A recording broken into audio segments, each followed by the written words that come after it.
башида ба солгарди ҷашни рӯзи ваҳдати миллӣ дар доираи нақшачорабиниҳои шуъбаи маориф ва бахши кор бо ҷавонон ва варзиш бо иштироки прокурори ноҳия дар ноҳияи восеъ ҳамоишҳои маърифатӣ доир гардиданд.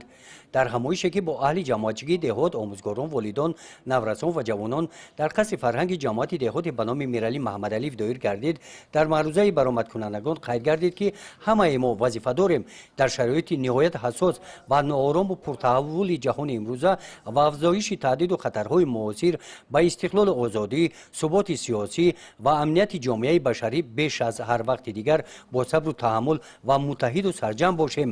тамоми саъю талоши худро ба хотири ҳимояи арзишҳои миллӣ, ҳифзи манфиатҳои давлату миллат, ободии ватани азизамон ва рушди кишвари соҳибихтиёрамон равона созем. дар ҳамоише ки дар деҳаи гулистон деҳоти гулистон бо сокинон доир карда шуд, оиди зуҳуроти номатлуби ҷаҳони муосир, экстремизм ва терроризм, оқибатҳои фоҷиабори он бо таҳлилу далелҳо баррасӣ гардид. қайд гардид ки азбаски ифротгароӣ ва терроризм ки имрӯзҳо яке аз масъалаҳои глобалии ҷаҳон ба шумор меравад, хатари паҳншавӣ ба тамоми ҷаҳон дорад. ҷумҳурии тоҷикистон ҳамчун узви ҷомеаи ҷаҳонӣ аз ин хатар эмин нест.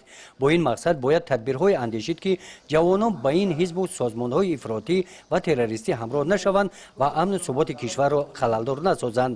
пешниҳод гардид ки дар тарбияи ҷавонон ва наврасон тамоми ҷамъият бояд фаъол бошанд. пеш аз ҳама масъулияти падару модарон бояд дар таълим ва тарбияи фарзандон боз ҳам баланд бардошта шуда, алоқаи онҳо бо муассисаҳои таълимӣ устувор ва доимӣ гардонида шавад ки он воситаи асосии пешгирӣ кардани ҷавонон аз ҳамроҳшавӣ ба ҳизбу ҳаракатҳои ифротиву террористӣ мебошанд. дар ҷамъбасти ҳамоишҳо аз ҷониби бахши кор бо ҷавонон ва варзиш дар мавзӯи ваҳдат ва маърифати ҳуқуқӣ викторина саволу ҷавобҳо гузаронида шуда, иштирокчиёни беҳтарин бо тӯҳфаҳои молӣ қадр гардиданд. гузориши хоҷа назриев, худойназар зуҳуров аз ноҳияи восеъ барои барномаи иттилоотии Навид.